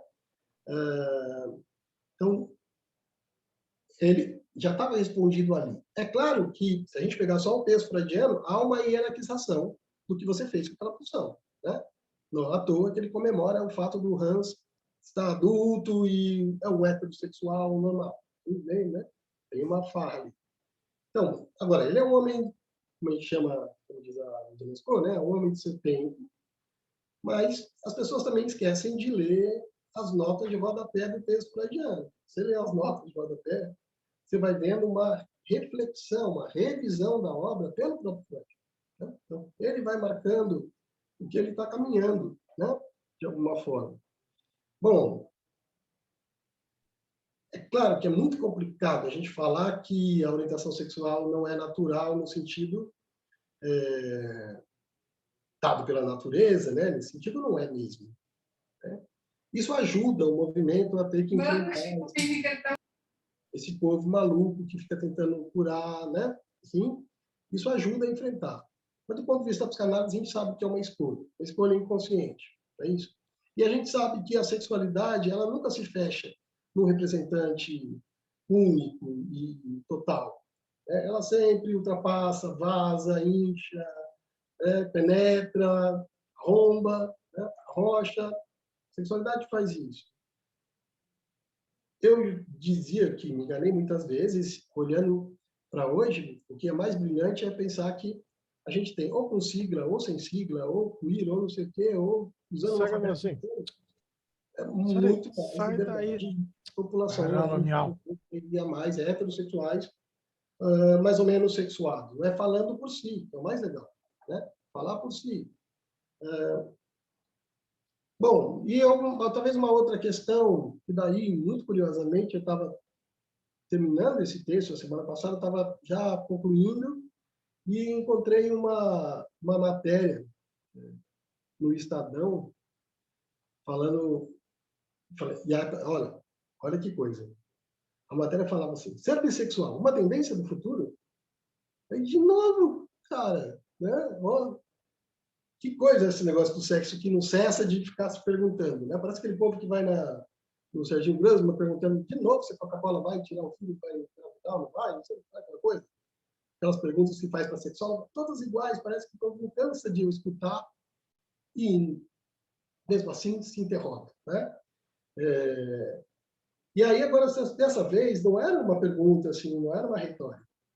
Tinha uma pesquisa respondendo, uma pesquisa daquelas que, típica desses segundos cadernos, assim, que é uma universidade que, dessa vez, não ficava no Massachusetts, mas ficava, assim, uma Associação Pediátrica Americana. E aí o dado era o seguinte, os dados marcavam o fato que 65% da geração Y, eu me perco um pouco essa história da geração Y, tá? Mas é mais ou menos quem hoje tem entre 30 e 40 anos, eu acho que é isso, se identifica como heterossexual, contra 48% da geração Z, que tem entre 13 e 20. A porcentagem de homossexuais continua a mesma, não mudou, 6%, de acordo com a pesquisa dele. A mudança está com o número de pessoas que se afirmam ter bissexualidade, que se afirmam ser bissexuais. E talvez observando a cena urbana, hoje, eu, ou observando meus sobrinhos, ou observando minha clínica mesmo, meus pacientes, os alunos, sobretudo, eu posso dizer que, sei, é só empírico, não tem nada aqui, mas talvez esteja certo. Né? Talvez esteja certo. Nesse sentido, ou que sentido vai se dar o sexo, não vai ser um sentido todo, é sempre preocupante no que ele pode ser muito belo, livre, no que ele pode ser perseguido e reacionário. Né? Fiquemos atentos, estou de olho aberto, apesar dele continuar com a mesma cor, mesmo com a liberdade. Né? É isso que eu queria trazer. Muito obrigado. Perfeito. Você trouxe bastante aqui inquietações, né? A questão da teoria queer, eu fiquei pensando aqui num texto, quando você falou da palavra objeto, Anderson, eu fiquei pensando na questão do próprio queer, que vai surgir exatamente dessa subversão dos dejetos, né? Quando você falou da questão da homossexualidade, você tem uma homossexualidade aceitável, né? O sujeito pode até ser gay, desde que não seja uma bicha louca. Tem esses enquadramentos, né? Então, quando você falava do trans, né? Quando você falava dos travestis, homens gays negros, né? As lésbicas chicanas que a gente falava, né? Essas outras formas que não se encaixam no ideal gay, aí entra o queer, né? Entra esse lugar de resíduo. Eu queria que você falasse um pouco disso, né? De estar nesse lugar de resíduo mesmo, desse abjeto, né? Desse objeto-objeto. É muito louco, porque a primeira coisa que dá uma sensação é que há uma progressão histórica. Isso pela história, só pela história, já daria dar conta. Né? Como se você falasse assim, bom, no futuro eles vão entender diferente. Né? A gente sabe que é mentira isso. Que não chega a ser uma verdade lógica. Assim, né? Se fosse assim, o Afeganistão era super moderno, que já foi um lugar muito moderno. Né? A gente está na merda hoje. Então, não é exatamente uma progressão histórica, mas tem um movimento de provocação, como que cada um vai rompendo com alguma coisa. Né? Os gays, talvez, dos anos 80, só puderam, aqui no Brasil, não chega em 90, sempre chega uma década depois, quase, essas coisas, mas só puderam mesmo lutar por dignidade, orgulho, né? E isso, na contraparte do contrato, significava parecer mais heteronormativo, querendo casar. Você tem muito o modelo, né, do Clodovil, né? As pessoas sempre falam, o Clodovil que foi comportado, nunca fez isso, nunca fez aquilo. Esse padrão, né? Saiu desse padrão, pronto. Acho que não é nem esse. Tem um outro depois que vai surgir, que é um casalzinho bonitinho, assim, querendo morar numa casa, em um jardim, no bairro, tranquilo de uma cidade. Não, nada contra, né? Assim, o que a gente está falando há algo de se julgar, de topar o modelo que está ali. Né? E aí você começa a ganhar alguma simpatia, vamos dizer assim. A nova geração, ela, que hoje a gente pode pensar, gerou o Pablo Vittar, né? Assim, que é interessantíssimo. O cara que não mudou o nome, manteve o Pablo, é uma drag e ao mesmo tempo não é é trans, não é, quer dizer, mesmo o rótulo fica mais difícil de parar acima, né? Todo esse movimento que você vê, então você não vê algo assim no Brasil intitulado queer, você não vê. Mas você vê, por exemplo, aquele documentário com os meninos do Recife, Bichas, não sei se vocês assistiram, se não assistiram, eu deixo como indicação. Os garotos contando como é ser afeminada, a violência e também o deboche disso. Tem algo disso na teoria queer, que ela quer ser menos séria, no sentido de brigar por justiça e respeito, blá, blá, blá. Ela não quer respeito, né? Ela tem algo por um deboche, né? Por uma... E, ao mesmo tempo, de denunciar a violência, pensando questão democrática. A Butler fala, a democracia radical, ela vai tolerar qualquer sujeito na sua imagem, né? Assim, o mais abjeto, piercing, não sei o que, cabelo, não sei o que lá. Bom, é esse que deve estar na escola, né? Se a escola conviver bem com isso, ela tem uma chance de ser democrática. Você falou uma coisa que, inclusive, é o que a gente estuda lá no Laboratório de Educação, Gênero e Sexualidade da Universidade Federal Rural do Rio de Janeiro, que é isso, né? A escola não aceita esse garoto que rebola, por exemplo. A gente tem uma história da professora que chama a atenção de um aluno gay, porque quando ele levantou, ele rebolou e falou: para que rebolar desse jeito? Não rebola. Não precisa rebolar, né? Então você tem o que a gente chama de gramática de enquadramento do humano. Agora, Anderson, eu queria fazer outra provocação com você. Você citou bastante a Butler, né? A Butler hoje é uma das mais citadas, mas eu queria falar da provocação que o filósofo trans, o Paul Bresciato, né, fez aos psicanalistas, né? Ali se eu não me engano, na jornada de 2019 em Paris, acho que foi em 2019, ele dirigindo-se aos psicanalistas, ele fala sobre essa necessidade da articulação entre os estudos queer, o transfeminismo e o pensamento decolonial, né, junto com a psicanálise. Você acha que a partir daí, então, você teria alguma coisa mais sólida? Será que haveria, de fato, a possibilidade dessa articulação? Então, tem uma coisa que, assim, tem muito mal entendido, né, pelos dois lados. Há muito mal entendido. Há uma leitura, por exemplo, da Butler, de outras queers, sobre o Lacan, que ainda está muito no simbólico. Que não compreende, por exemplo, bom, ele já contou para todo mundo, recontou, repetiu, que o falo não é pinto. Já falou 10 mil vezes isso. Ainda assim, parece que se eu tirar isso fora, então não tem base para minha crítica, eu quero continuar criticando. Então, posso participar aí da discussão? Oi? Deve.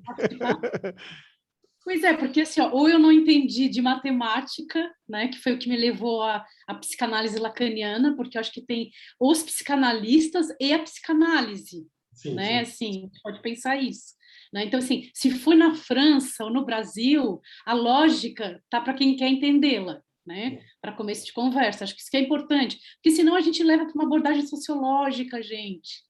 Né? E daí a gente não entendeu a matemática, o cara é complicado mesmo. Olha, está no outro tempo, né? Eu acho que nenhuma teoria é absoluta, infelizmente, né? Assim, ó, eu não fui a psicanálise antes aqui, escola brasileira e tal, porque eu acho que passa por isso, passa por essa discussão de, né, de várias coisas que são absolutas, o que cabe na psicanálise, o que não. Eu fui a matemática, eu comecei por ali, porque eu fui a filosofia, fui estudar Russell, temporalidade, matemática, e daí falei, pô, esse cara aí, né, traz umas contas aí, né, essas matemáticas Lacan, os matemas, coisa mais complicada. Então, uma abordagem subjetiva tem nada a ver com pinto, não, vagina, gente. Entendeu? Tem a ver com entender uma outra lógica. E eu acho que isso é um convite a gente poder conversar, né? A feminilidade está aí. Então, assim, eu fui conversar com uma amiga que é feminista, ela disse, mas por que usou pai? Usar a palavra pai é do patriarcado. Né? Então, se olhar o que ele quis dizer com pai, como um ponto, como um conjunto na matemática, né, que para fazer conjunto tem algo que está fora, aí a gente começa uma outra conversa. Né? Acho que isso é muito importante, porque tu tentou, assim, né, uma conversa ali entre as teorias, e eu acho que isso é muito legal. Essa é uma possibilidade de a gente começar a repensar, né, as verdades. A teoria está ali para a gente se construir, né, assim, enquanto humano. Então, esse né, foi o convite que eu pensei assim, né, quando fui à psicanálise, fui olhar para isso. Né? Agora, é claro que há muitas construções aí né, dos psicanalistas, mas a psicanálise a gente pode construir a partir da nossa leitura. Né? Ir lá a teoria, ir lá ver o que está se construindo, né? O que quer dizer os matemas, qual é a ideia de tirar essa noção. Ah, mas porque chamou de pai? Bom, está a lógica do significante não está trazendo o Acho que significado. toda leitura literal você tem uma perda muito grande nisso, né? Dessa leitura É literal. por aí. Mas aí, aproveitar isso que a Cristiane trouxe, Anderson, e aí eu me vi num outro embate aqui, que também é na questão da educação, e você é da educação, né? Você é da área da educação, que é a questão muito cara para o educador, que são os epistemicídios da cultura eurocêntrica, né? E aí a gente está agora caindo, e talvez até esse é o problema que o Paul Preciato vai trazer, para a gente não cair também na cultura da epistemofobia. Né? Eu acho importante os nomes, como você disse aí, a escrita disso nos artigos, exatamente para a gente não cair nesse mesmo problema que a gente caiu lá atrás com os epistemicídios, né, na cultura eurocêntrica. Então, eu estou ainda com a reflexão da Cristiane aqui, quando ela falou é preciso não confundir os psicanalistas com, acho que eu já volto aí, mas estava pensando nisso, desculpa. E aí, não confundir os psicanalistas com a psicanálise, né? O que a gente vê de rejeição quanto aos novos movimentos, está falando que o Paul coloca assim, né? Ó, talvez exista um caminho interessante com o transfeminismo, com o movimento queer e a psicanálise, claro, caminha para aí, né? É que, assim, aí tem que levar em consideração o que são os psicanalistas e o que é a teoria, porque os psicanalistas não gostaram nada de ser denunciado como machistas, como heteronormativos, como, não é?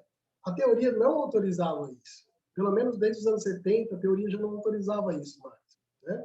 Então, inclusive, não autorizava você não olhar para isso. Né? Quando começaram a ser provocados a olhar, a falar sobre isso, a rever, porque eu ouvia de coisas assim, isso o que é mesmo teoria queer? É bobagem de gênero, né? Essas coisas de gênero.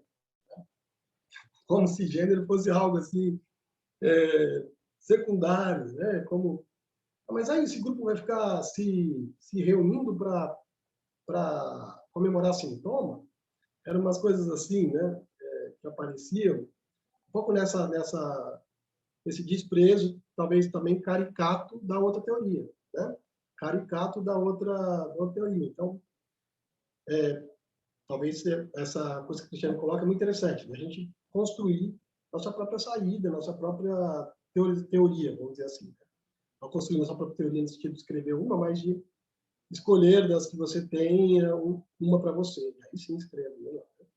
De alguma forma, nem que seja na sua prática. Desculpa, acho que é essa. Você fez uma outra pergunta, não sei se eu peguei.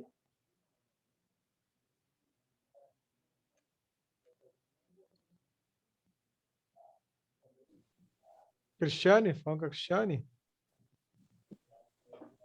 Não, eu só fiz essa colocação, não fiz nenhuma pergunta, assim, mas eu acho bem interessante isso que o Anderson trouxe, né, para a gente poder, assim, pensar as leituras, né, o ponto que está na leitura, porque se a gente for pegar, né, assim, a psicanálise e trazer alguns psicanalistas que vão à psicologia do ego, que vão para uma outra construção, aí sim, né, aí talvez a gente encontre com esse discurso, né, assim, que não compreendeu, talvez, o ponto do inconsciente, o ponto da subjetividade, a ideia da estruturação como linguagem, né?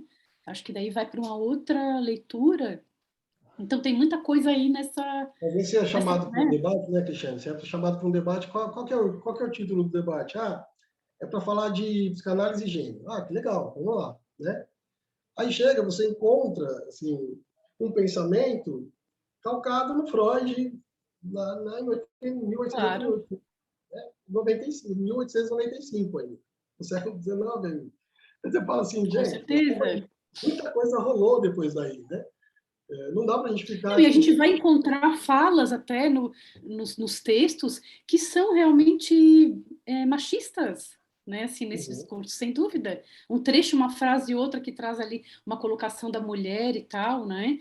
Agora, eu gosto muito da questão lógica, assim, né? Justamente por isso, porque para entender, né, um raciocínio dentro dessa teoria, o que ele constrói como sujeito, o que ele chama de pai, porque me parece que sai dessa ideia da significação, né, e que vai conversar com a sociologia de algum modo. Né? Então, parece uma discussão muito rica, assim, né, para a gente poder construir não verdades, né, mas como tu falou, até uma construção que te ajuda aí a tua prática, né, com certeza. Sim. E a gente tende a ficar mais rígido, né? Assim, recusar o novo, vai envelhecendo, você vai tendo mais dificuldade. Eu estou tentando fazer um trabalho muito contrário, eu tenho que ficar mais aberto, mas para isso eu preciso estar atento, né? Porque a tendência é você rejeitar, né? Assim, eu achei muito interessante que tu trouxe dos buracos, né? Da falta. Se a gente esquece disso, aí exato. Cai de novo, né? Na armadilha. Aí esse cair da armadilha é o que o Nietzsche vai falar do abismo, né? Eu acho até interessante que o tema que a revista Cult trouxe, quando foi falar sobre psicanálise, gênero e estudos queer, foi exatamente nessa fala do Nietzsche, né? De olhar para o abismo e o abismo olhar para você de volta. Quer dizer, esses encontros à beira do abismo, né? Essas denúncias que a psicanálise fez, quando a psicanálise vem, ela denuncia exatamente a coisa que estava ali, a gramática da sexualidade, né? A normatividade. Freud vai trazer críticas, mas aí, olhando muito tempo para o abismo, alguns psicanalistas tiveram o abismo olhando de volta, né? Ou seja, combatendo o monstro. Às vezes você vira o monstro que você combateu, né? E você tem esse problema do abismo olhar de volta, né? Que hoje você tem todo esse discurso que eu acho muito interessante. Inclusive a Sarah York vai ser uma que vai estar palestrando amanhã, né? Ela tem um livro que ela prefacia, que foi lançado recentemente, eu não sei se você viu, Anderson, que é o Cis no Divã. Isso, que é muito importante, que é muito interessante o livro, porque vai falar exatamente dessa escuta que a gente diz que é uma escuta flutuante, mas é uma escuta produzida dentro de uma subjetividade, que é a subjetividade da cis-heteronormatividade. Então, ela não é tão flutuante, ela não é tão neutra, né? E a gente ouve essa fala na psicologia. A psicologia é neutra, a psicanálise é neutra, mas não é tão neutra assim. Tem uma formação. Paulo Freire já dizia isso, né? Todo processo educador produz subjetividade. E não só o Freud seria um homem do seu tempo, a gente está tranquilo, né? A gente não precisa... não, a gente não é do nosso tempo. Por nada, né? Ele sim era machista porque era daquele tempo, a gente não está contaminado por nada, né? Mas tem uma história que está falando da questão do pai, eu acho que toda a teorização ela é crítica ao pai, né? Ela está mostrando a falha disso, a falha do homem, né, como diz a teoria do conjunto, para dizer do homem, tudo isso é crítica. E às vezes você encontra discursos na psicanálise que parece querer o pai de volta, né? Assim, cadê o pai? O pai está com o vizinho na cama, não é isso? Assim, você já saiu, todo mundo sobreviveu, né? Assim, todo mundo tá bem sem ele, dá para trocar. Um pouco por aí, né? Assim, é um dispositivo de crítica, de pergunta, não é uma verdade para você reafirmar. Né? Não é nesse sentido que aparece o pai na psicanálise. Não é assim. E você ainda tem isso, Anderson. Você que fez o seu mestrado, fez o seu doutorado, né? Dentro de uma universidade extremamente conceituada, que é a PUC, ali em São Paulo, passou por esses caminhos, tanto da educação quanto da psicanálise. Você trouxe aí, né, o Freud comemorando a sexualidade do pequeno Hans, né? O sujeito que conseguiu encontrar ali de fato, né? Você ainda tem, né? E aí uma pergunta assim, bem provocadora mesmo, você ainda tem esses encontros com esses psicanalistas que ainda pensam nessa sexualidade que só consegue amadurecer se chegar nesses encontros genitais, heterossexuais? Você ainda tem ainda dentro desses círculos psicanalíticos essas pessoas, esses analistas? É muito louco, né?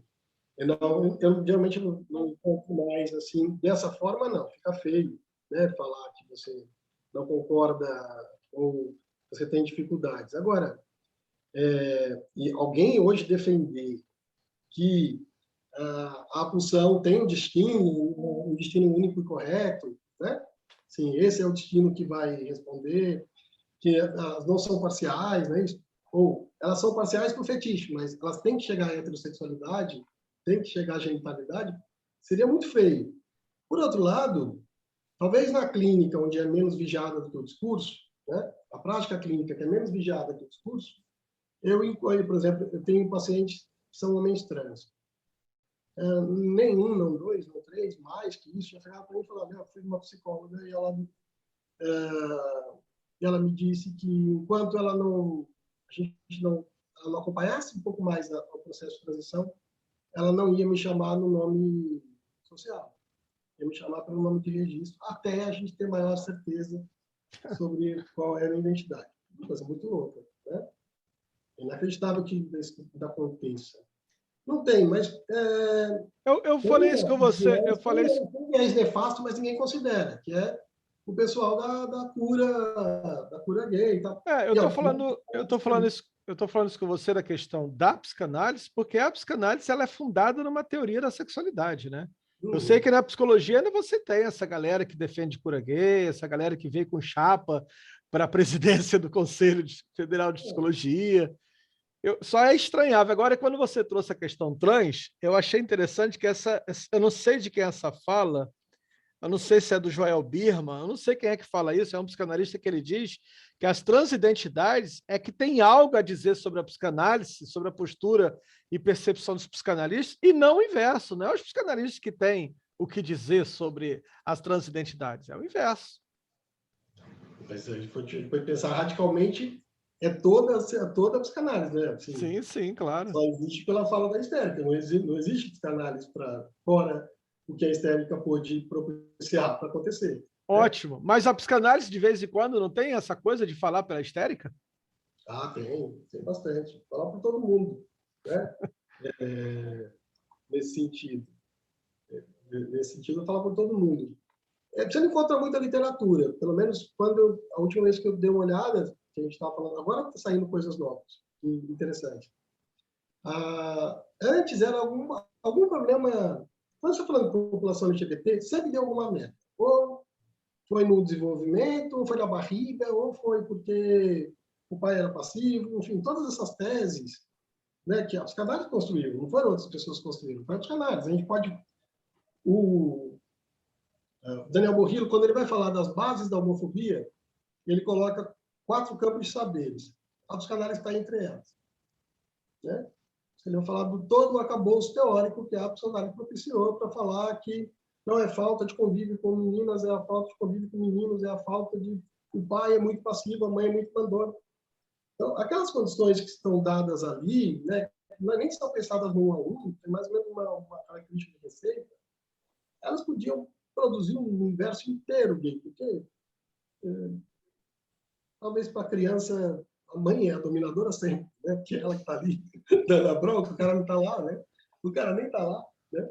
Então, a gente pode pensar isso, tem todas as condições, e se perde isso que foi pensado no 1 a 1, né? Cada caso, você tem diretrizes, né? Você tem 1 a 1. Se perde isso nesse... Eu acho esse debate, sabe, muito importante, Anderson, até porque recentemente a gente tem na França, uma França que se divide, né? Os psicanalistas. Quando você pensa em psicanalistas franceses, você está pensando hoje aquilo que talvez seja, né, vamos dizer assim, a nata da psicanálise. É aquela galera que teve análise com Lacan, que estão ali. E recentemente você teve a psicanálise na França dividida sobre a questão da adoção de crianças por casais gays, né? De um lado, a Rodinesco defendendo, junto com o Jacques Alain Millet, né, defendendo essa possibilidade, e do outro lado, psicanalistas fortes, como Charles Melman, dizendo que não podia, porque senão, né, cadê o pai e a mãe ali? Quer dizer... Tudo. Vai confundir muito a criança. Né? E nome pesado, que a gente não está falando qualquer um, a gente está falando do Melman.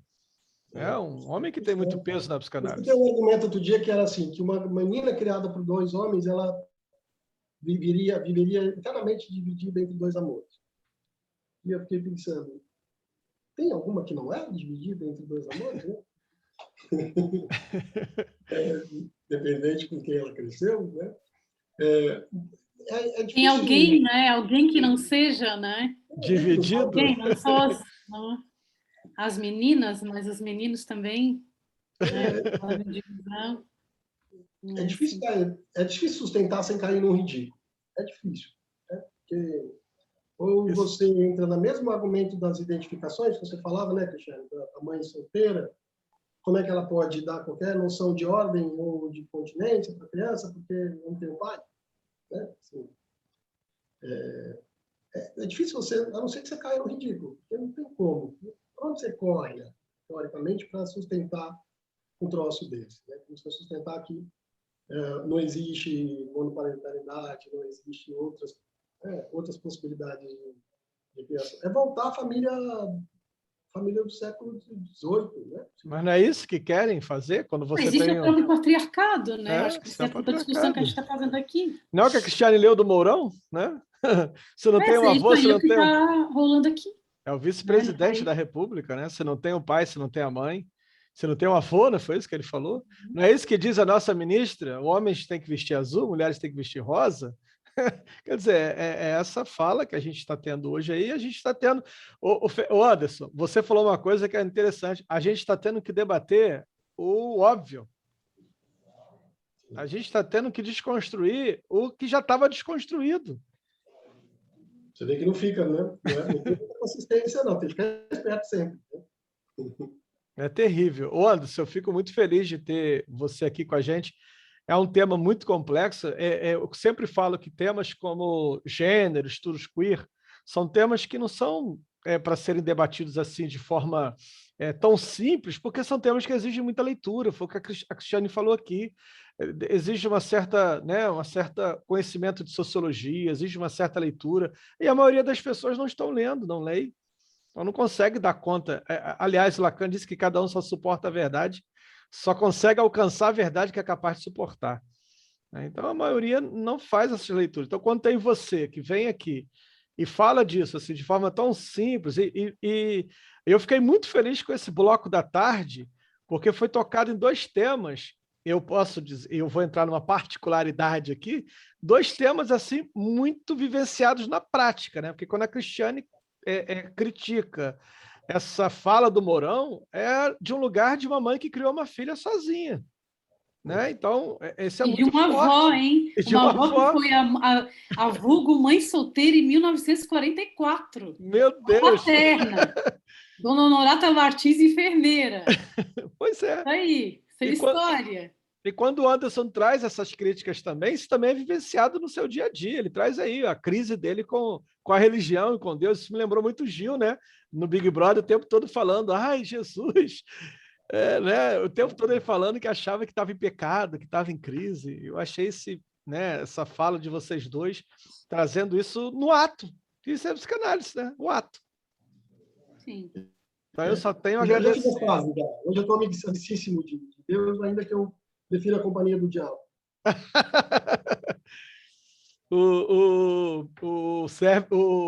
Tem um escritor, um poeta, que ele diz que o céu não é vigiado, agora a porta do inferno tem um cão de 3 cabeças. Por que será que a porta do inferno é vigiada, né? Gente, é um prazer imenso ter vocês dois aqui, tá? Foi assim um debate fantástico. É um tema polêmico, é um tema que exige leitura, ele exige compreensão, exige ruptura dos nossos próprios paradigmas, né? A disponibilidade de realmente estar dentro desse processo de crescimento. Você não consegue entender as teorias queer se você não fizer uma leitura antirracista, se você não fizer uma leitura dos movimentos feministas. Então, todas essas coisas estão atreladas, né? Então, assim, foi muito bacana, tá, Cristiane? Você e o Anderson, vocês dois aí podem fazer suas finalizações. Primeiro a Cristiane, depois o Anderson. Bom, quero agradecer, Jairo, a participação, né? Acho que sempre que tu convidas para falar, assim, do feminino, né? No outro tema que foi o feminicídio, o patriarcado, eu leio, né? Eu fui a psicanálise a partir desse lugar, né? Das mulheres aí da minha vida, né? Da história com minha filha, então é muito interessante, né? Ver assim toda essa construção de pensar assim a lógica de um ideal de eu, né? Quando a gente fica se conversando e vai a uma teoria com uma espécie de ideal e tem que desconstruir o tempo todo e não se perder, né, nessa coisa mais desbaratinada que é a ideia da realidade. Então, assim, acho que essa construção ela é sempre muito válida, porque nos faz repensar na travessia, né? Que é o que importa, a nossa travessia na vida, né? Então, muito bacana. Obrigada, mais uma vez. Obrigado, Cristiane. Eu que agradeço. Legal. Teve uma pequena interrupção aqui com o celular. Eu quero agradecer enormemente pelo convite. É muito importante, a gente escuta isso, né? Eu gostaria muito que fosse como uma espécie de fechamento de um tempo e não na efervescência de uma necessidade de se discutir isso cada vez mais, né? E a gente já tivesse ultrapassado essas questões. A gente está enfrentando, né? Acho que, marcando um pouco, me aproximando aí com a Cristiane, assim, a ciência que eu acredito, ou a psicanálise que eu acredito, vamos dizer assim, é a que faz sentido para mim, no sentido orgânico da coisa, faz sentido com a minha história, né? Por isso que eu tenho até muito de biografia no meu texto, porque foi assim que eu vivi. Assim. Eu vivi por dentro dessas coisas, né? Essa identidade, me afeta diretamente, não é um tema que está distante, assim, né? É assim que eu olho para aqui desse lugar. Então, eu olho para a minha clínica, eu olho para mim, eu olho para a minha cidade a partir dessas construções que eu vou fazendo, aprendendo, trocando dialeticamente. Né? É isso. Quero só agradecer novamente. Muito obrigado. Eu que agradeço, tá? Muito obrigado vocês dois por estarem conosco, né? É sempre muito rico. Cristiane, ela sempre contribui muito, Anderson também. Anderson foi muito bem elogiado pelo pessoal lá da Nova. Ah, o Anderson vai estar, então vai estar todo mundo e tal. Muito legal mesmo. Pessoal, às 17 horas nós estaremos de volta com uma mesa que vai pensar a questão da educação, do gênero e do racismo, né, com a doutora da Universidade Federal do Rio de Janeiro, doutora Lucimar Felisberto, e com o meu querido amigo também da Universidade Federal Rural do Rio de Janeiro, mestrando Leandro. Ambos vão estar discutindo esse lugar da educação, do gênero e do racismo. Eu gostaria de convidar vocês para estarem conosco novamente, logo mais, daqui a pouquinho, às 17 horas. Acho que eu fico triste, assim, já estou fazendo luto. Que está acabando, e eu estou falando assim, poxa, já está acabando, já está indo o finalzinho já no segundo dia, já estou entrando em luto. Beijo